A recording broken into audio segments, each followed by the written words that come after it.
जय महाराष्ट्राच्या या विशेष कार्यक्रमात आपल्या सगळ्यांचं स्वागत। मुंबई बुडणार आहे का हा प्रश्न निर्माण झालाय एका जागतिक अहवालामुळे। 2050 पर्यंत मुंबई बुडणार अशी भीती या अहवालातून वर्तवण्यात येते। खरोखर मुंबई बुडणार का पाहूया याबाबतचा हा रिपोर्ट।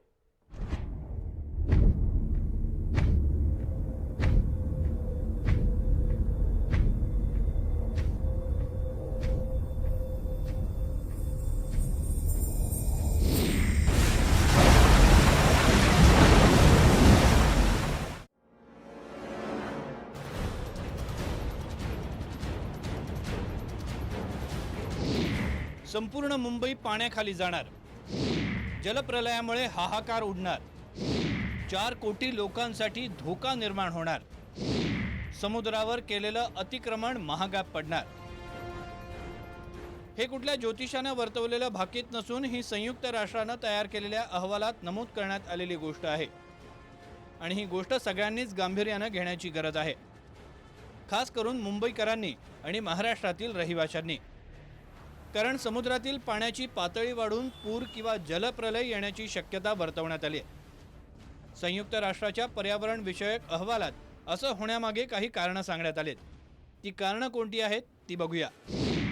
समुद्रकिनाऱ्यांकडे जलप्रलयाचा मुकाबला करण्याची क्षमता असते, ती नैसर्गिक क्षमता वाढत्या शहरीकरणामुळे संपत चालली आहे। भारत, चीन आणि थायलंडमध्ये हे शहरीकरण जास्त वाढतंय। समुद्र किनाऱ्यालगत शहरीकरण वाढतंय। भारतामध्ये या जलप्रलयाचा सगळ्यात जास्त फटका हा मुंबई आणि कोलकाता या 2 शहरांना बसणार आहे। ज्या वेगानं सध्या लोकसंख्या वाढते तो वेग लक्षात घेतला तर 2050 पर्यंत 4 कोटी लोक या जलप्रलयामुळे बाधित होतील असा अंदाज वर्तवण्यात आलाय। जागतिक पातळीवर या जलप्रलयाचा सगळ्यात जास्त धोका हा पॅसिफिक आणि आशियातील देशांना होईल। वातावरणातील बदल हे यामागचं प्रमुख कारण असेल। या जलप्रलयाचा फटका 10 शहरांना बसेल असा अंदाज आहे। त्यातली 6 शहरं आशिया पॅसिफिकमध्ये येतात आणि त्यातही सगळ्यात जास्त धोका हा भारताला आहे। भारतापाठोपाठ बांगलादेशला हा फटका जास्त बसण्याची शक्यता आहे। ब्युरो रिपोर्ट, जय महाराष्ट्र, मुंबई।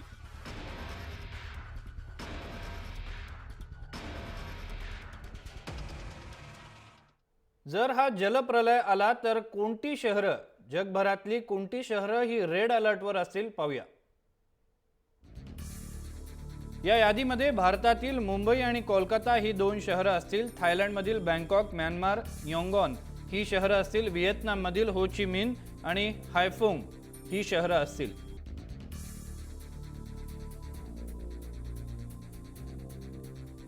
दोन 2050 मध्ये जर जलप्रलय आला तर त्याचा धोका सगळ्यात जास्त कोणत्या देशाला बसेल ते देखील आपण बघूया। भारतामध्ये 4 कोटी लोकांना या जलप्रलयाचा फटका बसेल असा अंदाज आहे। बांगलादेश जे दुसऱ्या क्रमांकावर आहे त्या ठिकाणी 2.5 कोटी लोकांना हा फटका बसेल। चीनमध्ये 2 कोटी लोकांना हा फटका बसेल। फिलिपाईन्समध्ये 1.5 कोटी लोकांना हा फटका बसण्याची शक्यता वर्तवण्यात आलेली आहे।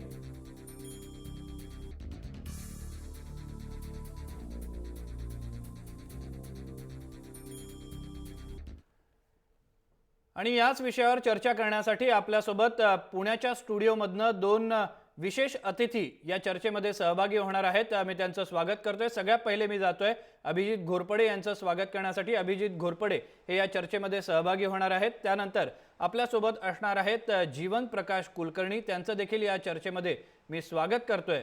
सगळ्यात पहिला प्रश्न मी अभिजित घोरपडे यांना विचारणार आहे।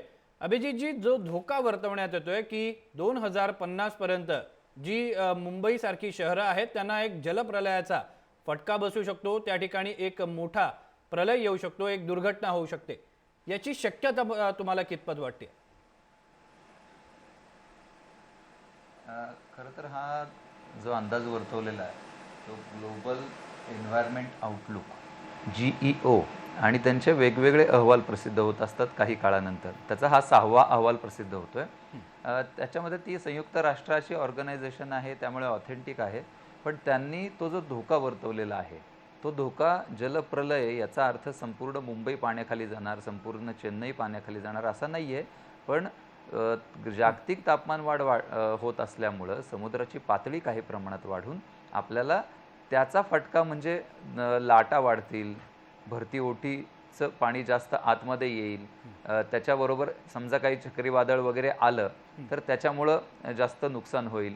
पावसाळ्यामध्ये पाण्याचा जो निचरा होणं मुंबईमध्ये जो इश्यू नेहमी असतो, तो निचरा व्यवस्थित न होण्यामुळं फटका बसणं, असा त्याचा अर्थ आहे. याचा अर्थ संपूर्ण मुंबई किंवा संपूर्ण ही समुद्रकिनाऱ्यावर असलेली शहरं पाण्याखाली जाणं असा निश्चितच नाही आहे. आपल्याला गैरसोय होईल, आपल्याला आर्थिक नुकसान होईल, आपल्याला आत्ता जे काही सहन करायला लागतं त्याच्यापेक्षा जास्त तीव्रता त्याची जाणवेल, हा त्याचा अर्थ आहे. त्याचा अर्थ संपूर्ण मुंबई किंवा मुंबईचा काही भाग पाण्याखाली जाणार आणि तसा जलप्रलय येणार असा या अहवालाचा किंवा असा या एकूण अभ्यासाचा अर्थ निश्चितच नाही आहे.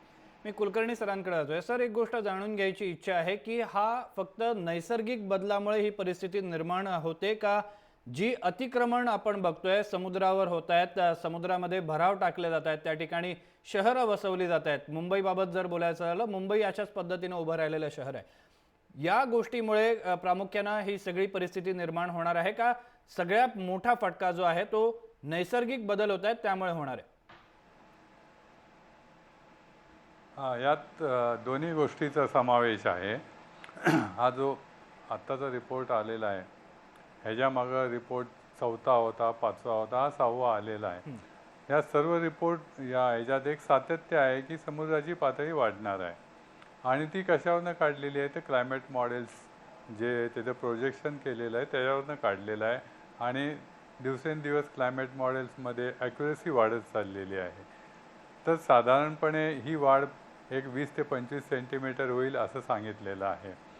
तर हे एक मुख्य कारण झालं ते हवामान बदलामुळं, कार्बनच्या वाढलेल्या प्रमाणामुळं हे आहे. आणि त्याचबरोबर इतर जे प्रॉब्लेम आहेत, अर्बनायझेशनमुळे झालेले प्रॉब्लेम आहेत, त्यात यामुळे याची भर पडलेली आहे. म्हणजे आता अगदी उदाहरण द्यायचं झालं तर 26 जुलै 2005ला मुंबईला जो प्रलय आला, 94 सेंटीमीटर पाऊस पडला. त्याच वेळेला नालेसफाई किंवा मिठी नदीचं पाणीचं उत्सर्जन होऊ शकत नाही, त्याच वेळेला भरती होती. ह्या सगळ्या गोष्टीचा परिपाक होऊन ते एक प्रचंड महापूर झाला होता. तसंच जेव्हा चक्रीवादळं येतील तेव्हा एक स्टॉर्म सर्ज म्हणून असतो की समुद्राचं पाणी आत जातं. तर ही आताच जर एक 20 ते 25 सेंटीमीटर त्याची जर लेवल वाढली आणि त्याच्यावर पण स्टॉर्म सर्ज झालं तर बऱ्याच आतपर्यंत ते पाणी जाऊ शकेल आणि ते निचरा व्हायला वेळ लागेल. जसंच झालं चेन्नईला सध्या, सगळी माती आत आली समुद्राची आणि बरीचशी शेती तिथली ही नापीक झाली. तर असे त्याचे दुष्परिणाम म्हणजे कास्केडिंग इफेक्ट म्हणतो तसे होत असतात ते. आणि याला महत्त्व म्हणजे काय की कोस्टल मॅनेजमेंट जे आहे त्यासाठी हे फार इम्पॉर्टंट आहे आणि हा धोक्याचा इशारा आहे. अभिजितजी, तुम्हाला हा प्रश्न विचारायचा आहे कारण तुम्ही या गोष्टी वारंवार बघितलेल्या आहेत, त्याचा अभ्यास केलेला आहे.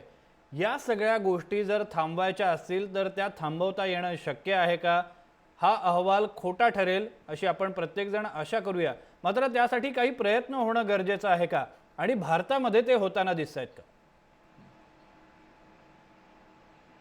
हा अहवाल खोटा ठरणं इतक्या लगेच तरी शक्य नाही. कारण या अहवालमध्ये जे म्हटलेलं आहे की या गोष्टी ज्या घडत आहेत या जागतिक तापमानात वाढ होण्यामुळे, आणि जागतिक तापमानात जी वाढ होते ती कार्बन डायऑक्साईड सारखे जे वायू आहेत ते वातावरणामध्ये आहेत आणि ते जास्त काळ वातावरणात राहतात. कार्बन डायऑक्साईडचं उदाहरण द्यायचं झालं तर जवळजवळ 100 वर्षापर्यंत हा वायू वातावरणात राहतो.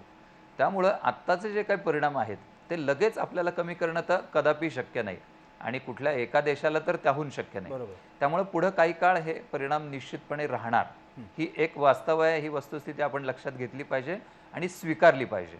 एक मुद्दा. दुसरा मुद्दा की याच्यामध्ये आपण काय करू शकतो हे याच्यातून महत्त्वाचं आहे. आपण सध्या हे जर रोखणं आपल्याला शक्य नसेल तर आपण हे पुढच्या काळासाठी रोखू शकतो, पुढच्या पिढ्यांसाठी रोखू शकतो. त्याची सुरुवात आपण आत्तापासून करायला पाहिजे. जी जागतिक पातळीवर याच्याबद्दल चर्चा होते, अंमलबजावणीच्या बाबतीत आपण काम कमी पडतो, पण ती चर्चा होते, त्याच्याबद्दल लोक एकत्र येतात. डिसेंबरमध्ये मागच्या पॅरिसमध्ये जी कॉन्फरन्स झाली आणि जो करार झाला त्याच्या निमित्ताने सुद्धा जग एकत्र आलं, याच्याबद्दल प्रयत्न करूयात असं झालं. पण हे झालं पुढचं. आत्ता आपल्याला काय करता येईल तर आत्ता सरांनी जो चेन्नई पुराचा मुद्दा सांगितला त्याच्यामध्ये जसा पाऊस जास्त पडणं हे एक मोठं कारण होतं त्याच्याबरोबरचं सर्वात प्रमुख कारण होतं तिथं असलेले सगळे जलस्रोत. मग तिथं चेन्नई हे तलावांचं शहर होतं. तलाव चेन्नईमध्ये आणि चेन्नईच्या आसपास खूप मोठ्या प्रमाणात तलाव होते. हे सर्व तलाव काही अपवाद वगळता आता पूर्णपणे बुजवण्यात आलेले आहेत, त्याच्यावर अतिक्रमण झालेली आहेत. त्याच्यामुळं जो पाऊस पडणार आहे तो ॲब्झॉर्ब कुठं होणार, तो शोषला कुठं जाणार, तो कुठं थांबणार, त्याला जागाच नाही. त्यामुळे मग तो सगळ्यांच्या घरामध्ये शिरला, सोसायट्यांमध्ये शिरला, शहरामध्ये शिरला आणि जे नुकसान झालं ते त्याचा परिणाम आहे. जास्त पाऊस पडणं हे होतंच. या गोष्टी जर आपण टाळू शकलो, या गोष्टींचं जर आपण नियोजन करू शकतो, याच्यावर नियंत्रण आणू शकलो, तर खूप मोठ्या प्रमाणात नुकसान आपण टाळू शकतो. तुम्हाला हाच त्यामुळे मुद्दा आपल्या विचारायचा हातात आहे. करण्यासारखं तुम्हाला काय नेमका आहे? हाच तर मुद्दा या गोष्टी विचारायचा करणं. आहे. हे थांबवायचं कसं, कोणी थांबवायचं? एका माणसानं थांबवायचं, एका राज्यानं थांबवायचं, एका देशानं थांबवायचं? एका माणसाला जर इच्छा असेल की बाबा मला हे करायची इच्छा आहे आणि त्याला करायची खरोखर इच्छा असेल, तर त्याला मदत नेमकी कोण करणार, मार्गदर्शन नेमकं कोण करणार? याच्यामध्ये सर्वात पुढाकार घेतला पाहिजे. म्हणजे नागरिकांची तर हे काम आहेच, नागरिकांचं हे कर्तव्य आहेच. नागरिकांनी सुरुवात केली तर प्रेशर ग्रुप निर्माण होऊ शकतो. पण याच्यामध्ये सर्वात महत्त्वाची भूमिका बजवायची आहे ती प्रशासनाला आणि सरकारला. सरकार आणि प्रशासन याच्याबद्दल धोरणात्मक निर्णय काय घेतात आणि त्याच्या अंमलबजावणीसाठी काय करतात हे महत्त्वाचं आहे. ती जर सुरुवात झाली आणि नागरिकांचा त्याला सपोर्ट मिळाला तर निश्चितपणे हे थांबण्याच्या दृष्टीने आपण सुरुवात करू शकू. एका रात्रीमध्ये किंवा 2 वर्षामध्ये 5 वर्षामध्ये हे निश्चितपणे बदलू शकणार नाही आपण, पण किमान सुरुवात करू शकू. एक पॉझिटिव्ह मुद्दा म्हणजे आता कोर्ट जी आहेत, न्यायालये जी आहेत, ती या मुद्द्यावर चांगल्या लोकांच्या सोबत आहेत. म्हणजे जे लोक या बाजूने अतिक्रमणांच्या विरोधात लढत आहेत, जलस्रोतांच्या विरोधात जे काही गोष्टी होतात त्याच्याबद्दल बाबत लढत आहेत, त्यांना सपोर्ट मिळतोय, त्यांना पाठिंबा मिळतोय न्यायालयाचा. त्यामुळे न्यायालय पूरक आहेत. पण हे सगळं करण्यासाठी आपल्याला प्रशासन, सरकार यांनी निर्णय घेणं आणि त्यांना नागरिकांचा पाठिंबा निर्माण होणं हे महत्त्वाचं आहे. याच्यात एक की भूमिका कोण बजावू शकतं, तर जे ओपिनियन लीडर्स आहेत, ज्यांच्या मताला किंमत आहे, असे लोक, असे गट, ते कोण आहेत? तर ते निश्चितपणे राजकीय व्यक्ती आहेत. ते निश्चितपणे समाजामध्ये विविध पातळीवर नेतृत्व करणारी मंडळी आहेत. मग ते सामाजिक कार्यकर्ते असतील, शैक्षणिक क्षेत्रात काम करणारे लीडर्स असतील, वेगवेगळ्या क्षेत्रात उद्योगांमधले लीडर्स असतील. ही मंडळी, माध्यमं खूप मोठ्या प्रमाणात त्याच्यात भूमिका बजावू शकतात. म्हणजे आपल्याला लोकांनी केलेल्या चुका दाखवणं हे माध्यमांची जबाबदारी माध्यमांना आता पार पाडावी लागेल.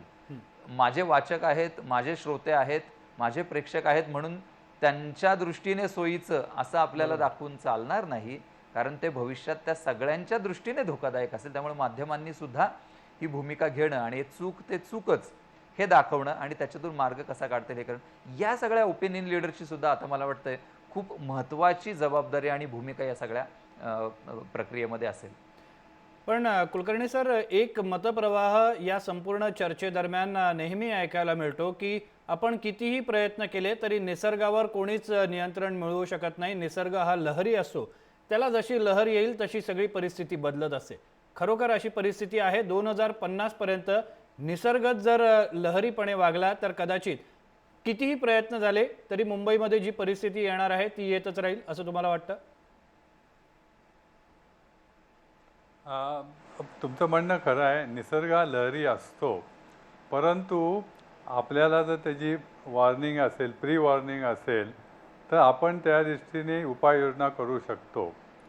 आता हा जो रिपोर्ट आहे यात सांगितलं की 4 कोटी लोकांना फटका बसणार आहे. त्यात असंही सांगितलेलं आहे की 20 ते 50 पर्यंत आत्तापर्यंत 14 मेगासिटी होत्या वर्ल्डमध्ये, त्या 42 होणार आहे. याचा अर्थ काय होणार आहे, तर सिटी पॉप्युलेशन ही वाढत जाणार आहे आणि सिटी पॉप्युलेशन वाढत जाण्यावर त्याचे वेगवेगळे प्रश्न निर्माण होणार आहेत. तर त्या प्रश्नासाठी सुद्धा या रिपोर्टमध्ये त्यांनी सांगितलं की आपल्याला ट्रान्सपोर्टवर काम करायला पाहिजे, ड्रिंकिंग वॉटरवर काम करायला, हेल्थवर काम करायला पाहिजे, सॅनिटेशनवर काम करायला पाहिजे. तर या सगळ्या गोष्टी ह्या सरकारने किंवा ज्या ज्या ऑर्गनायझेशन नाही त्यात लक्ष देऊन काम करणं महत्त्वाचं आहे. दुसरी गोष्ट म्हणजे असे जे रिपोर्ट्स आहेत ते पूर्वीपासून आलेले आहेत. पूर्वीसुद्धा सांगितलं की पुढली युद्ध ही पाण्यावर होणार आहेत, म्हणजे पाण्याची टंचाई जाणवणार आहे आणि आता आपण अनुभवतोय. आपण काय दुष्काळ हा पहिला बघितलेला नाहीये. 72 सालचा दुष्काळ होता, 86-87चा दुष्काळ होता, 2009चा दुष्काळ होता. पण आता इतकी पाण्याची भीषण परिस्थिती पूर्वी नव्हती. म्हणजे जे या रिपोर्टने पूर्वीपासून जे सांगितलेलं आहे ते आता खरं ठरत आलं आहे. म्हणजे या रिपोर्टबद्दल आपण शंका घेणं, त्यात थोडंफार डिटेलमध्ये फरक होऊ शकतो, पण या रिपोर्टमध्ये, कारण हा कलेक्टिव्ह विजडमने रिपोर्ट तयार केलेला असतो, तर या रिपोर्टचं एक गांभीर्य लक्षात घेऊन त्याप्रमाणे आपल्याला कार्यवाही करायला पाहिजे. आणि कार्यवाहीची सुद्धा त्यांनी दिशा दिलेली आहे या रिपोर्टमध्ये. आणि पुढल्या आठवड्यात नैरोबीवर याची चर्चा होणार आहे.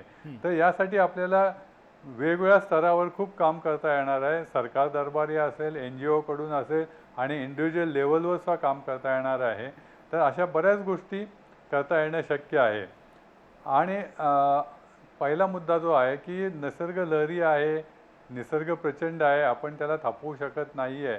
पण त्याची प्री वॉर्निंग मिळाली असेल तर आपण ही मोठी हानी टाळू शकतो. अगदी सर्वात चांगलं उदाहरण म्हणजे पूर्वी सायक्लॉन येत होते, त्यावेळेला लाखो लोक मरत होते. आता सायक्लॉनचं प्रेडिक्शन इतकं ॲक्युरेट झालेलं आहे की मरणाऱ्यांची संख्या 100च्या आत झालेली आहे.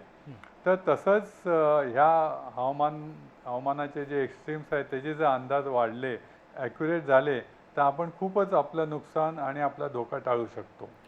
बरोबर आहे. याच दोन मुद्द्यांवर आपण ब्रेक नंतर देखील चर्चा करणार आहोत की वेदर वॉर्निंग जी ॲक्युरेट होत जाईल, कुलकर्णी सरांनी जसा उल्लेख केला, ती ॲक्युरेट जर झाली तर कदाचित संभाव्य धोके टाळता येऊ शकतात का, आणि हे रिपोर्ट नेमके तयार कसे होतात, त्यासाठी काय आधार घेतला जातो, त्याची ॲक्युरेसी म्हणजे अचूकता किती असते, हे अभिजित घोरपडे यांच्याकडून जाणून घेणार आहोत. मात्र एका छोट्याशा ब्रेक नंतर. तुम्ही पाहत राहा जय महाराष्ट्र.